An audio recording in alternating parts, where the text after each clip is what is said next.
1956. Altitude 70,000 feet. Speed 430 knots. A sleek black silhouette, almost wing from tip to tip, drifts silently above the cloud line. No contrails, no escort, no warning. Below it sprawls the Soviet Union's beating heart, Moscow. The city's defenses, SAM batteries, interceptor wings, radar domes, stand ready, hardened by doctrine, braced for a Western bomber assault that never comes. But this isn't a bomber. It's a camera. Inside the cockpit, the pilot adjusts oxygen flow and levels out the wings. At this altitude, the sky is almost black, space black, and the curvature of the Earth bends gently along the horizon. He isn't armed. He doesn't need to be. Because at this height, nothing Soviet can touch him. Behind his flight suit, a bank of camera systems hums to life. Lenses calibrated in secrecy, film spools rolling silently. The photos taken over the next 7 minutes will rewrite the map of Soviet secrecy. Anti-aircraft batteries track but cannot engage. Interceptors scramble but flame out before reaching altitude. Radar operators shout to each other in disbelief as their screens flicker, tracking a target that never drops below 68,000 feet. It's invisible not because it can't be seen, but because nothing can reach it. Back in Moscow, the Politburo receives its first warning. Unidentified high-altitude aircraft observed over restricted airspace. Hours later, copies of American newspaper reports arrive through diplomatic back channels. Photos taken over Leningrad. Photos of ICBM test sites. Photos of restricted airfields that even Soviet commanders hadn't dared speak of publicly.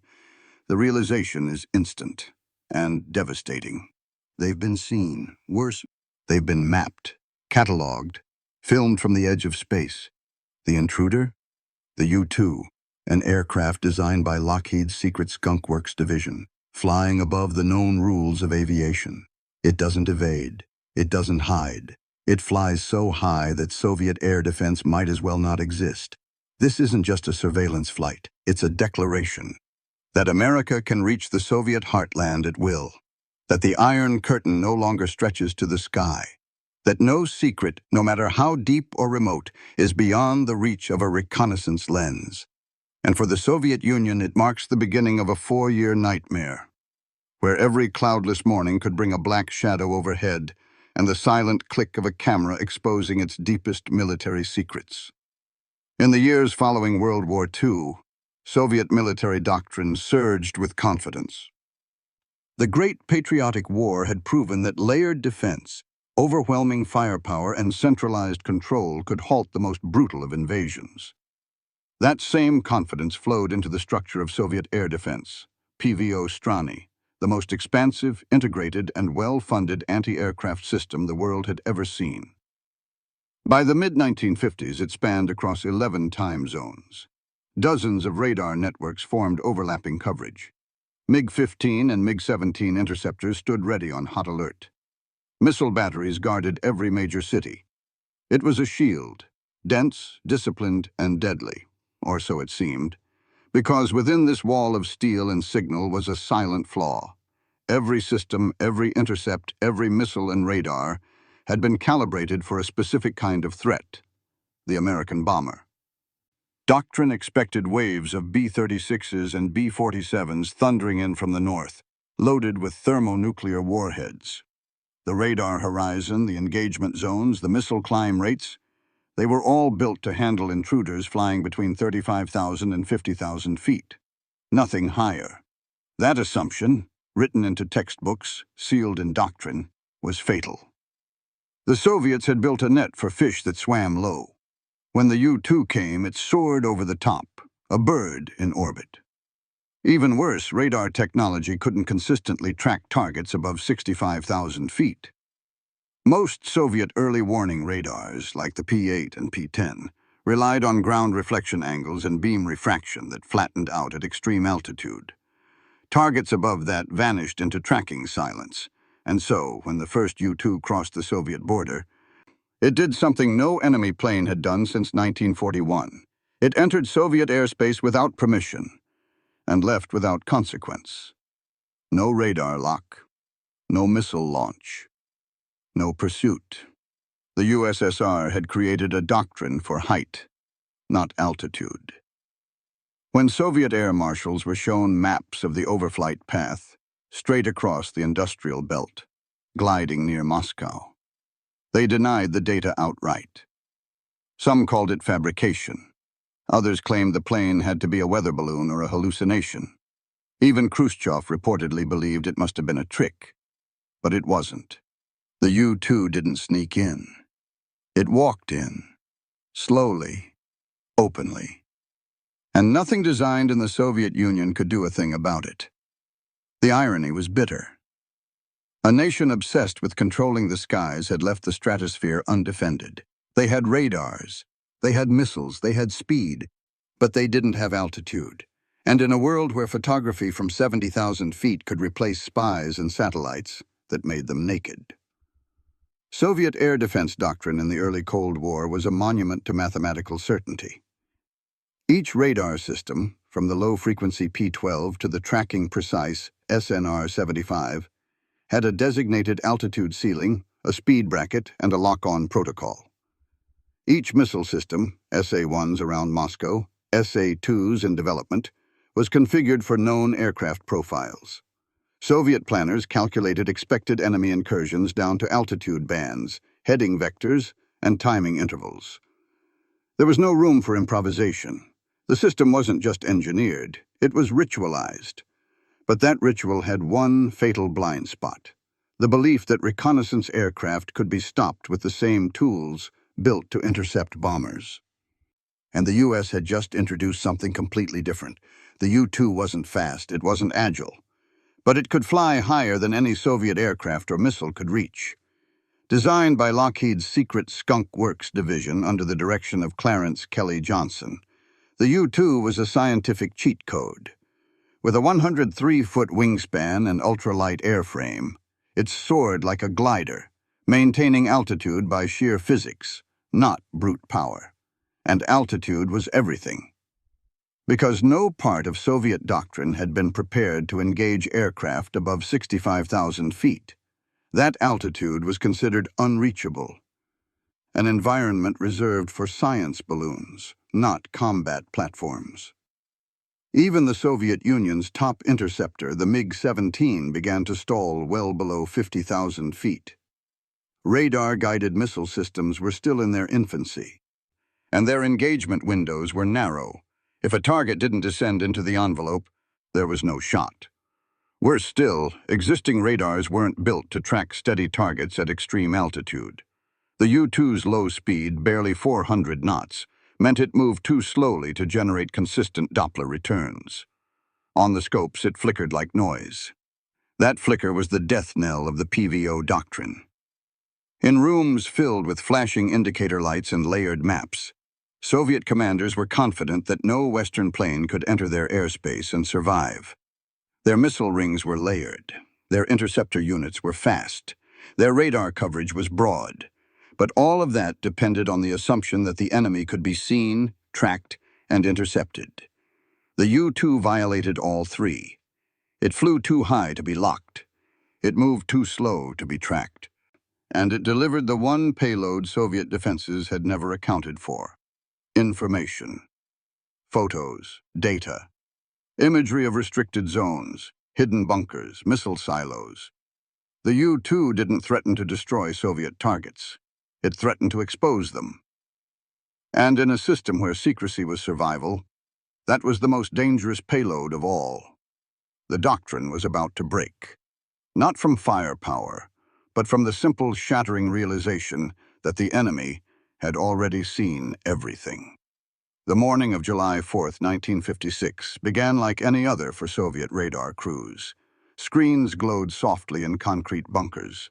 Interceptors sat fueled and ready on sun-baked runways. The air was thick with routine and confidence. No alerts, no threats, no alarms. Then a blip appeared, far above Leningrad.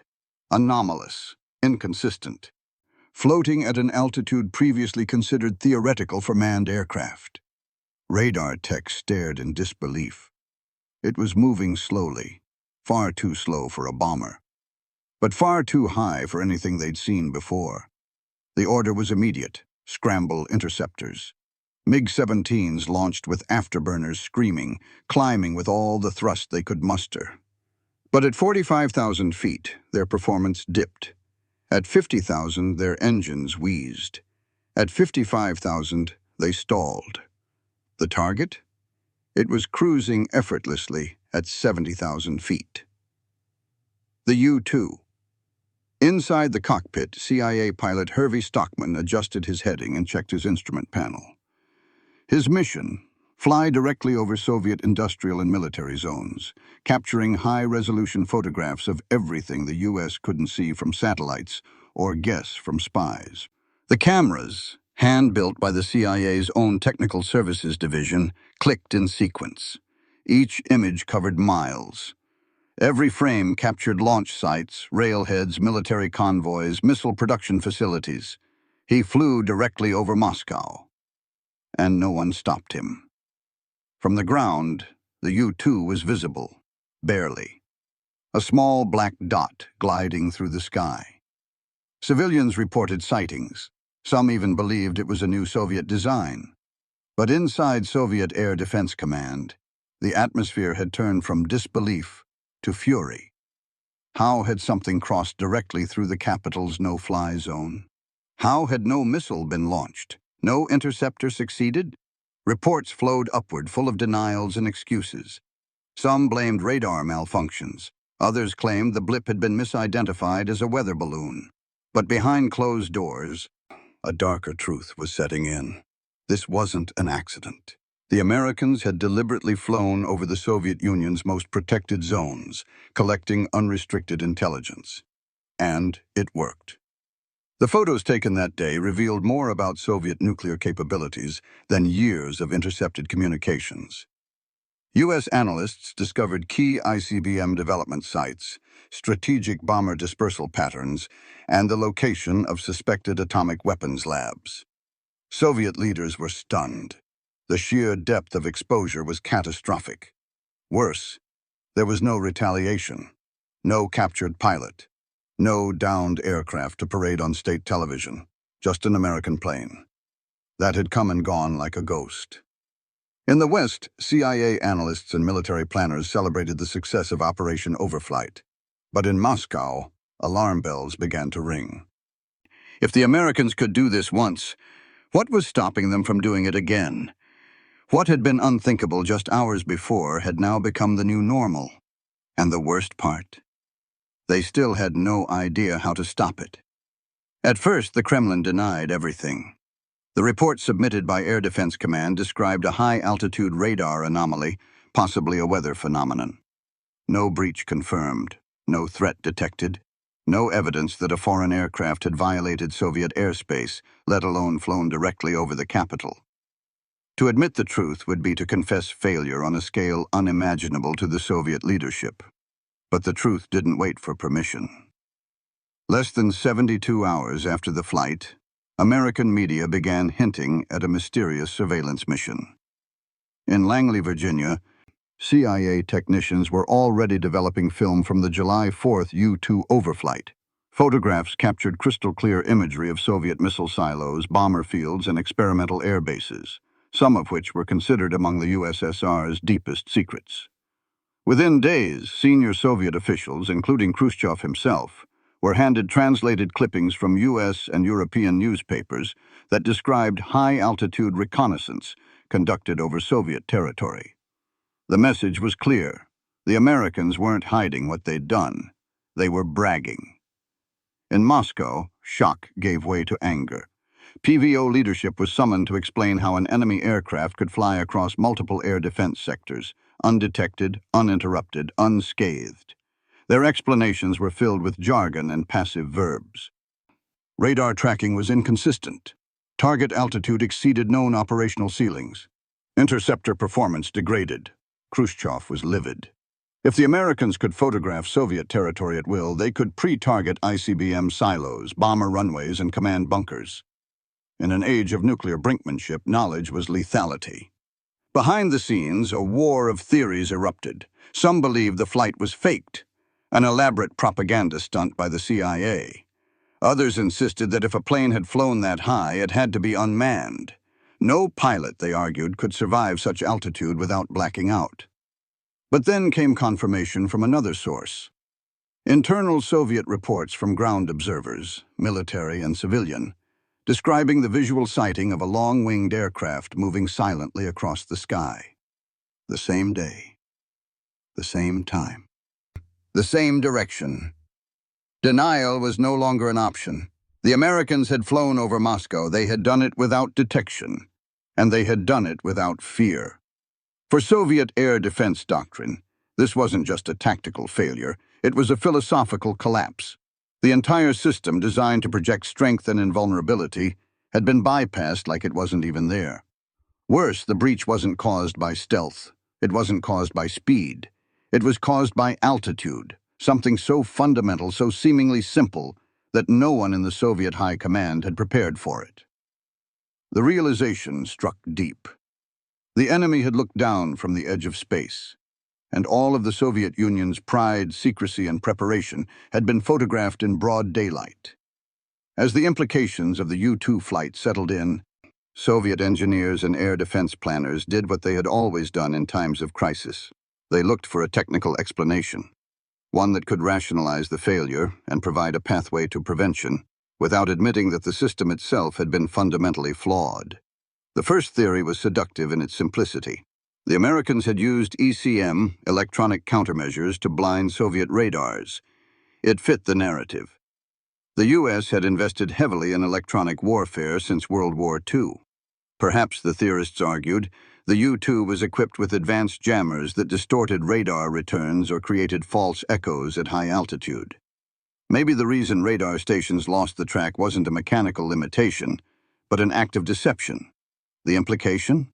The problem wasn't the radar's vertical ceiling. It was enemy trickery. If true, it meant Soviet systems were still effective, but had simply been outwitted, not outclassed. The argument gained traction fast. Internal memos circulated suggesting that future radar installations be hardened against ECM interference. Frequency hopping techniques were proposed. More powerful search radars with broader sweep angles were ordered. The Ministry of Defense began quietly accelerating research into anti-jamming technologies and signal deconfliction protocols. But beneath all the scrambling, a quieter truth lingered. There was no evidence of jamming. Radar logs from the U-2 overflight showed no electronic distortion, no ghost tracks, no harmonic interference. The plane hadn't disappeared. It had simply climbed too high to be seen. Even more telling, interceptors launched during the intrusion had clear visual contact with the aircraft but were unable to reach it. One MiG-17 pilot later reported watching the U-2 glide like a shadow across the sky, out of missile range, beyond climb capacity, with nothing but vapor trails to mark its path. Still, the ECM theory persisted. It was comfortable. It allowed the system to survive, to adapt, rather than admit that no Soviet interceptor, missile, or radar could reach 70,000 feet. Blaming jamming was easier than acknowledging obsolescence. But for those in the technical bureaus, the engineers in Moscow, the radar operators in the field, the truth gnawed at the edges of every meeting. The enemy hadn't jammed them. He had simply flown where no Soviet bullet could reach. And that kind of advantage couldn't be countered with tweaks or frequency shifts. It required a new aircraft, a new missile, a new doctrine. The first theory was wrong, not because it lacked imagination, but because it lacked altitude. And until that truth was accepted, the sky would remain wide open. When the electronic jamming theory failed to hold up under scrutiny, Soviet planners reached for another explanation, one that aligned with their assumptions about Western limitations, and reassured them that their systems hadn't been completely outclassed. The second theory was that the U-2 wasn't manned at all. Senior air defense officers claimed no human could survive sustained flight at 70,000 feet. The pressure, the oxygen deprivation, the risk of cabin failure, all pointed to the same conclusion. It had to be a drone or a remote-controlled platform. In internal briefings, some suggested the Americans were testing high-altitude balloon aircraft or advanced unmanned vehicles. After all, the Soviets themselves had experimented with balloon-borne reconnaissance. Why wouldn't the Americans do the same? From a distance, the idea made sense. A machine that could fly that high would need to be ultralight, minimally manned, and functionally autonomous. Perhaps the U.S. had developed some radical new guidance system or was launching spy platforms from near-space positions. But again, the data didn't fit. Radar operators from Belarus to Siberia logged coordinated level flight, turns, altitude changes, banking maneuvers, all too precise to be executed by pre-programmed automation in 1956. These weren't slow drifting surveillance balloons, they were controlled aircraft, flown with intent. And then came the ground reports, civilians and soldiers who had spotted the aircraft. More than one described seeing cockpit glass. Several reported the long, thin wings and central fuselage as resembling a glider with a man inside. In the Kremlin, those first-hand accounts were dismissed as anecdotal. Soviet engineers insisted that no pressure suit could keep a man alive at 70,000 feet, not for more than a few minutes. They were wrong. The U.S. had quietly developed the David Clark S-101 full-pressure suit, allowing U-2 pilots to function safely at altitudes previously thought uninhabitable. Pressurized cabin systems combined with state-of-the-art oxygen flow made flights of over 9 hours possible, even while exposed to cosmic radiation, deep cold, and near-vacuum conditions. And these weren't machines. They were men. Highly trained CIA operatives and USAF pilots, tasked with gathering visual intelligence at the very edge of the atmosphere. What unsettled Soviet commanders most was the psychology. Sending an unmanned platform could be seen as strategic, risk-free, a probe. But sending a man, that was bold. That was provocation. That meant the Americans weren't just testing Soviet limits, they were daring them to respond. And the Soviets couldn't. They lacked an aircraft that could reach that height. They lacked a missile that could chase that altitude. And they lacked a doctrine that could account for a threat that flew above the reach of belief itself. The second theory was wrong not because it was impossible, but because the Americans had already made the impossible routine. They had flown men into the stratosphere. They had done it repeatedly. And they were photographing the Soviet Union at will. The sky was no longer a shield. It had become a window, and the Soviets were on full display. By the end of 1956, the U.S. had completed multiple U-2 overflights of Soviet territory, each one a surgical strike, not with bombs or missiles, but with cameras. And in Moscow, the damage was mounting. Within the GRU, the Soviet Military Intelligence Agency, shock turned into dread.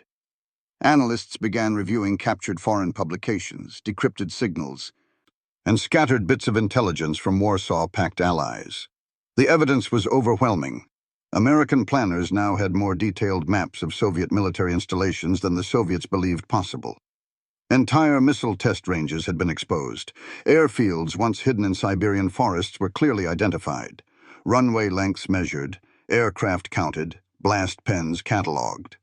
The CIA's film reels, developed in secret labs, revealed not just infrastructure but patterns of movement, including train deliveries to missile assembly facilities and staging areas for new ICBM platforms. Worse, it was becoming clear that the United States had timed the flights to capture peak activity.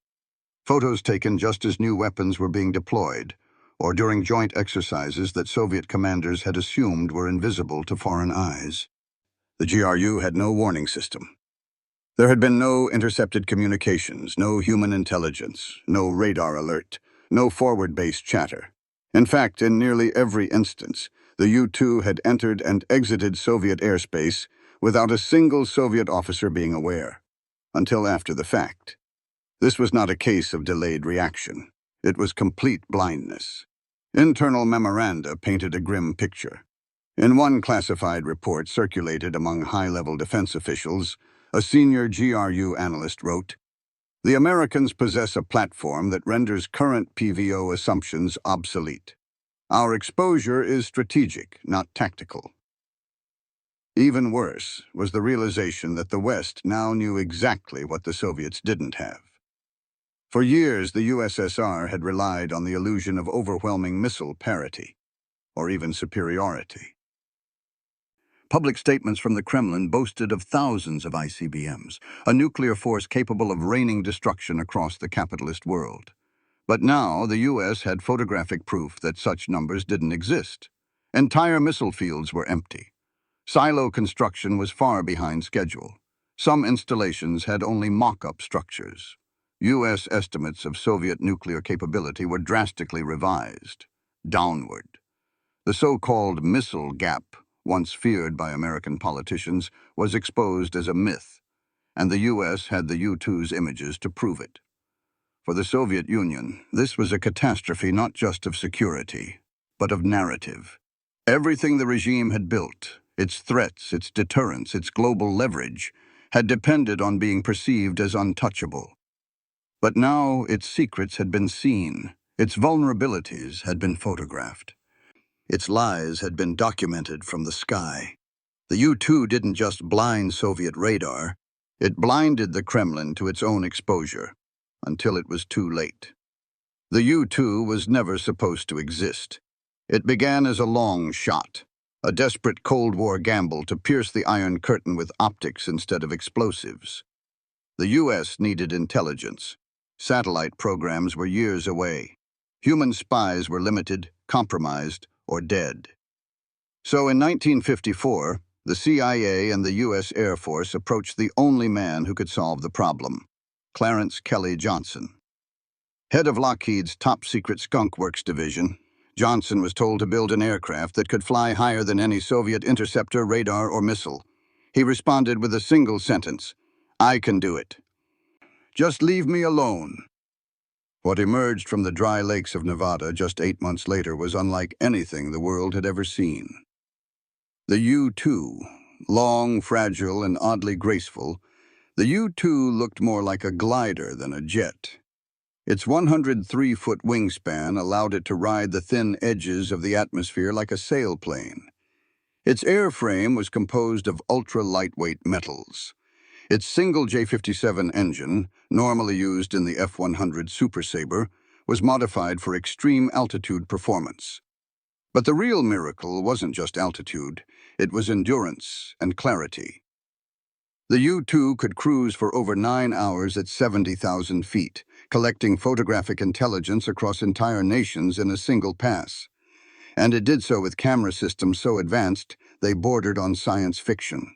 The CIA, not the Air Force, took the lead in designing the U-2's intelligence payload. Working with engineers from Perkin-Elmer, they developed film cameras that could resolve details as small as 2.5 feet across, from the edge of space. These weren't just snapshots. These were surveillance mosaics. Each mission returned miles of film, high-resolution strips that revealed infrastructure, troop movements, missile developments, and even camouflage patterns. One pass could capture the launch readiness of an entire nuclear division.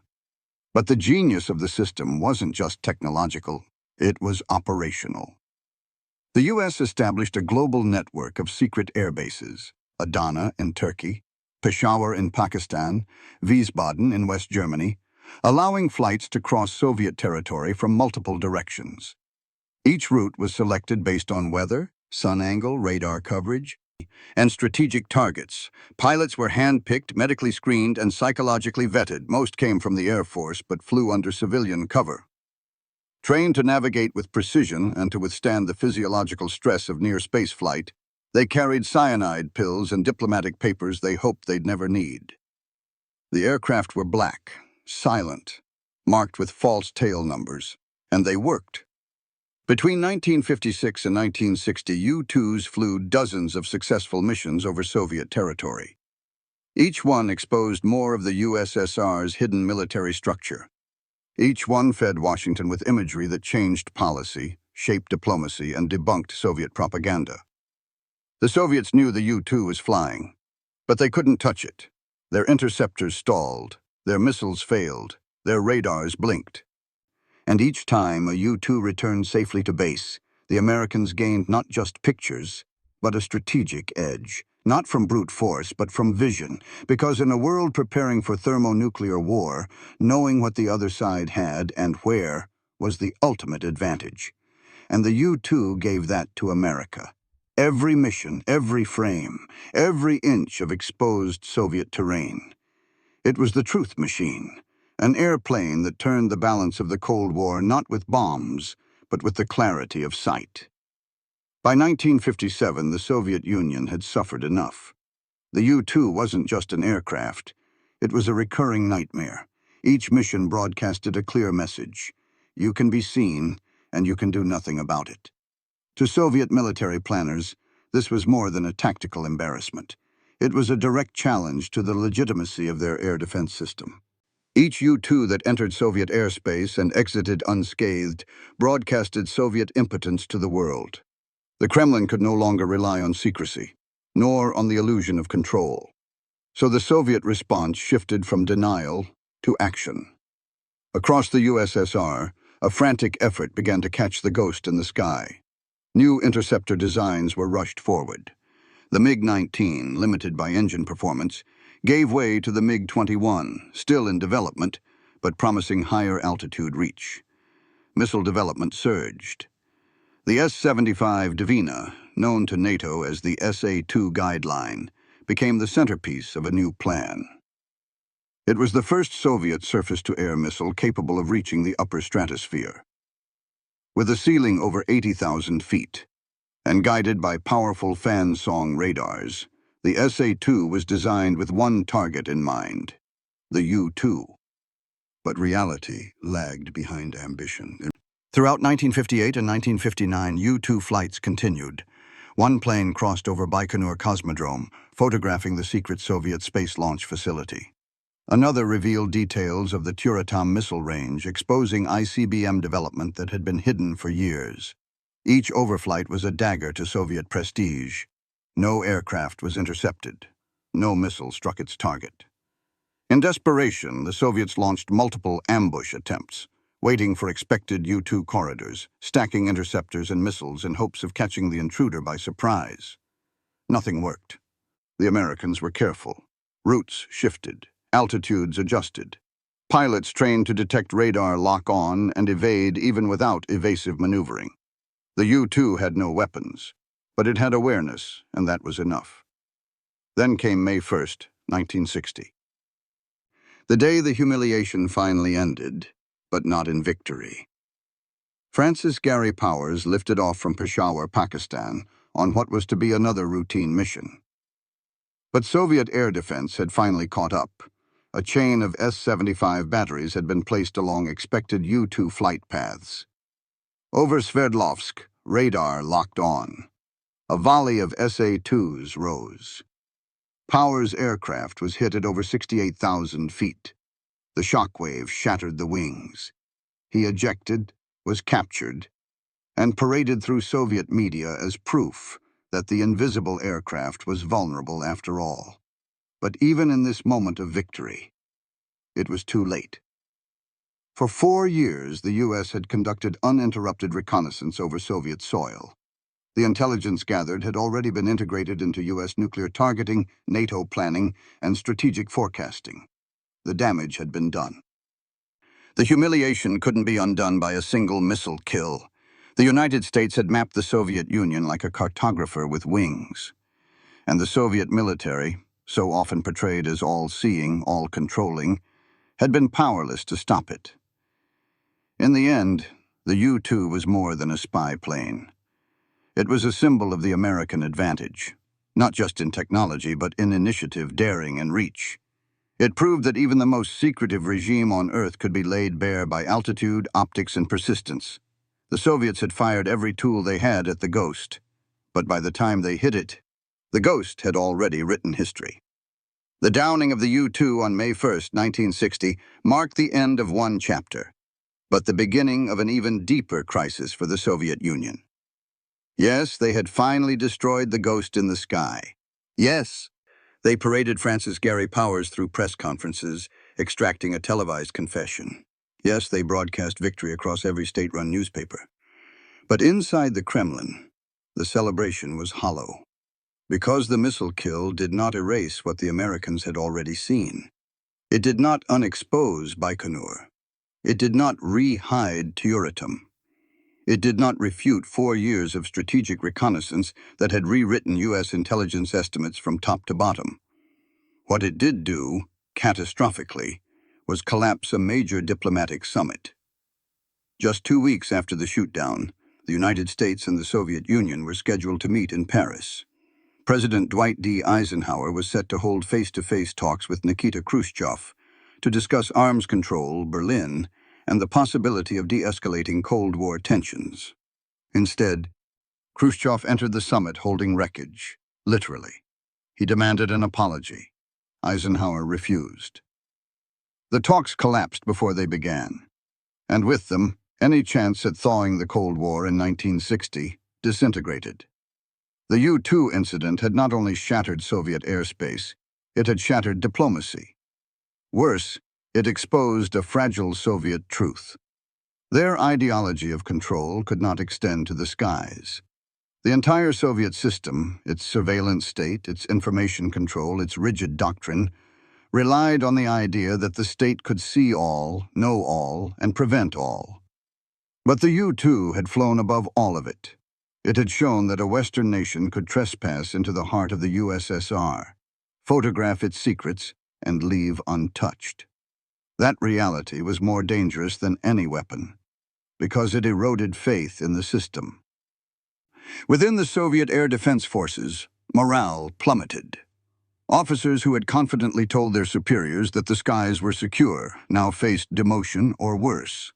New doctrine was rushed, radar systems redesigned, high-altitude interceptors prioritized, but it was too reactive, too late. Ideologically, the U-2 had done something even more devastating. It pierced the illusion of isolation. The Soviet leadership had long sold the idea that the motherland was sealed from foreign intrusion, that behind the Iron Curtain lay a realm beyond Western reach. But the U-2 proved otherwise. It flew above propaganda. It saw past secrecy. It proved that even the most powerful dictatorship on Earth could be watched. And that is what terrified the Soviet command the most.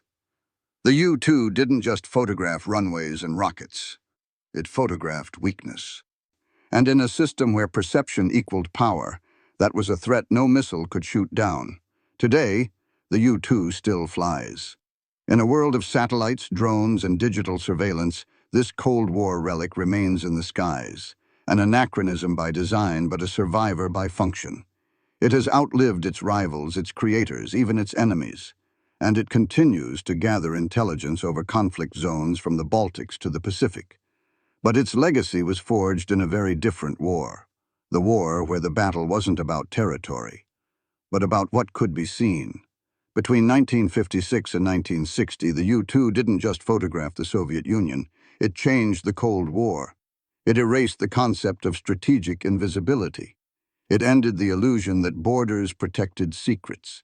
It proved that one pilot, one camera, and one aircraft could dismantle a myth built on silence. Soviet air defenses would eventually catch up. Missiles would climb higher, interceptors would fly faster. But by then, the damage was done. The West had mapped Soviet arsenals, debunked the missile gap, rewritten nuclear policy, recalibrated risk, all from 70,000 feet. The U-2 forced the USSR to reveal what it never wanted the world to see. And more importantly, it proved that clarity was more powerful than fear. In the decades since, the U-2's legacy has echoed in every reconnaissance platform that followed. SR-71, Global Hawk, satellite constellations. They all trace their lineage back to a single black aircraft that flew above the known world and looked down without blinking. And for the Soviet Union, long before its economy crumbled or its ideology fractured, the U-2 showed what collapse looked like from the sky. Because sometimes the most powerful weapon isn't a bomb or a bullet. It's a photograph, one that can't be denied, one that rewrites the truth, one that ends a war before it starts.